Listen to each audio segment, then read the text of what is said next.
நமஸ்காரம். ஸ்ரீ குருப்யோ நமஹ. ஸ்ரீ சைலேஷ தயாபாத்திரம் தீபக்யாதி குணார்ணவம் யதீந்திர பிரவணம் வந்தே ரம்யதா மாதரம் முனம். என் பேரு தன்வி. நான் இன்னைக்கு அம்பரீஷ மகாராஜா பத்தி சொல்ல போறேன். அம்பரீஷ மகாராஜாவோட சரித்திரம் ஸ்ரீமத் பாகவதத்துல எழுதப்பட்டிருக்கு. அம்பரீஷ மகாராஜா இக்ஷ்வாகு குலத்துல சேர்ந்தவர். அவர் பூலோகத்தையே ஆண்டு வந்தாரு. அவருக்கு பெருமாள் மேல ரொம்ப பக்தி. எப்பவுமே கைங்கரியம் பண்ணுவார் பெருமாளுக்கு. அம்பரீஷ மகாராஜா அவர் பெருமாளுக்காகவே வாழ்ந்தார். கூடவே அவரோட ஜனங்களையும் நல்லா பார்த்துட்டார்.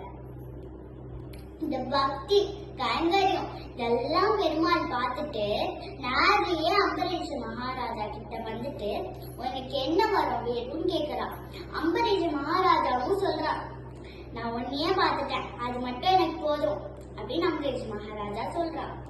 அதுக்கு பெருமாள் வந்து இந்த சுதர்சன சக்கரம் உன்கிட்டயே இருக்கும், உன்னை எல்லா நேரத்தையும் பாதுகாக்கும் அப்படின்னு சொல்லி சுதர்சன சக்கரம் வந்து அம்பரீஷ மகாராஜா கிட்ட கொடுக்கறான். அம்பரீஷ மகாராஜாவும் டெய்லி தவறாம சுதர்சன சக்கரத்துக்கு பூஜை பண்ணுவார். அம்பரீஷ மகாராஜா ஏகாதேசி விரதம் கடைபிடிச்சுன்னு வந்திருந்தாரு.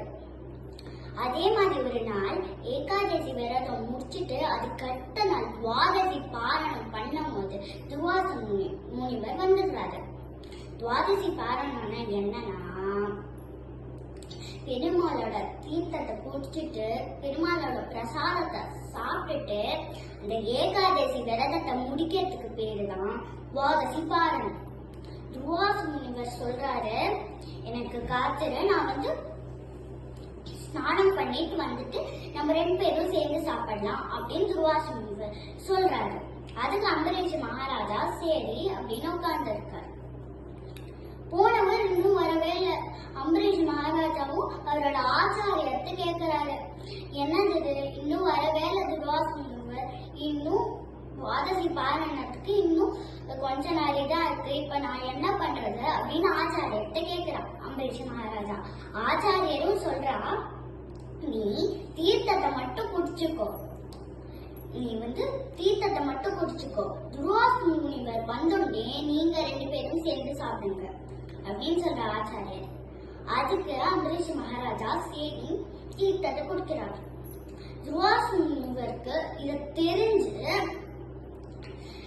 அம்பரீஷ மகாராஜாவை திட்டுறா, நீ எப்படி ஒரு அதிதி இல்லாம சாப்பாடுதான், இது ரொம்ப பெரிய தப்பு இரு அப்படின்னு அவரோட ஜடாமுடிய கட்டி ஒரு பூதத்தை ஏற்றி விடுறாரு துர்வாச முனிவர். துர்வாச முனிவர் சொல்றாரு பூதத்துக்கு, ஓ அம்பரீஷ மகாராஜா தலைய சீவிட்டு வா அப்படின்னு. அதுக்கு அந்த பூதம் போடுது. அம்பரீஷ மகாராஜாவும் தைரியமா நின்று இருக்காரு. பூதம் கிட்ட வரும்போது அந்த சுதர்சன சக்கரம் வந்து அந்த பூதத்தை அழிச்சிட்டு துர்வாச முனிவர் நோக்கி போறது. துர்வாச முனிவரும் ஓடுறாரு. அந்த சுதர்சன சக்கரம் துரத்துறது. துர்வாச முனிவர் ஃபர்ஸ்ட் பிரம்மா கிட்ட போறார். பிரம்மா சொல்றா, என்னால எதுவும் பண்ண முடியாது, பெருமாள் தான் என்ன படைச்சாரு, எனக்கு எப்படி சுதர்சன சக்கரம் ஹேண்டில் பண்ண முடியும் அப்படின்னு சொல்லிடுறாரு. அதுக்கு துர்வாச முனிவர் சிவன் கிட்ட போறான். சிவனும் சொல்லிடுறாரு, என்னால ஹேண்டில் பண்ண முடியாது. பெருமாள் கிட்டயே போறா. துர்வாச முனிவர், என்ன மன்னிச்சிரு, நான் இந்த மாதிரி ரொம்ப பெரிய தப்பு பண்ணிட்டேன், நான் இனிமே பண்ண மாட்டேன் அப்படின்னு. பெருமாளும் சொல்றாரு,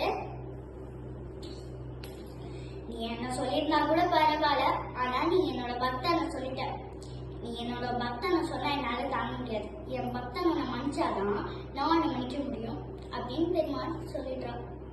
அதுக்கு துர்வாச முனிவர் டைமே வேஸ்ட் பண்ணாம அம்பரீஷ மகாராஜா கிட்ட போய், என்ன மன்னிச்சிரு, நான் இந்த மாதிரி ரொம்ப பெரிய தப்பு பண்ணிட்டேன், இப்படி நீ ஒரு தீர்த்தத்தை குடிச்சதுக்கே நான் ரொம்ப பெரிய நான் திட்டேன், என்ன மன்னிச்சிரு அப்படின்னு துர்வாச முனிவர் காலை விழுந்து செலுக்கிறான். அதுக்கு அம்பரீஷ மகாராஜா, நீங்கெல்லாம் என்ன சேர்க்க கூடாதே, சரி இங்க எதுவும் ஆல, நான் மன்னிச்சிட்டேன் அப்படின்னு அம்பரீஷ் மகாராஜா சொல்லிடுறார். துர்வாச முனிவரும் இந்த கர்வம் என் கண்ணை மறைச்சிட்டு, இந்த நீ வந்து ரொம்ப நல்லவன், நீ இப்படி ஒரு தீர்த்தத்தை குடிச்சதுக்கே நான் திட்டேனே அப்படின்னு திருப்பியும் நமஸ்காரம் பண்ணிக்கிறார் துர்வாச முனிவர். அதுக்கு அம்பரீஷ மகாராஜா எல்லா ஜனங்களையும் நல்லா பார்த்துட்டார். இந்த கதையிலிருந்து 3 விஷயம் நம்ம கத்துக்கிறோம். ஒண்ணு வந்து பாகவத அபச்சாரம். பாகவத அபச்சாரம்னா இப்போ பெருமாளோட பக்தர்களை நம்ம திட்டவே கூடாது. இன்னொன்னு வந்து என்னன்னா சரணாகதி.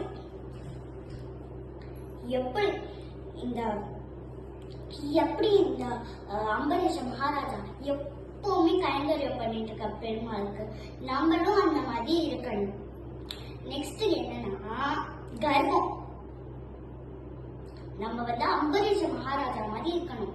நம்ம வந்து துர்வாச முனிவர் மாதிரி இருக்கக்கூடாது. துர்வாச முனிவர் இந்த ரிஷியா இருந்தாலும் அவர் ரொம்ப பெரிய தப்பு பண்ணிருக்காரு.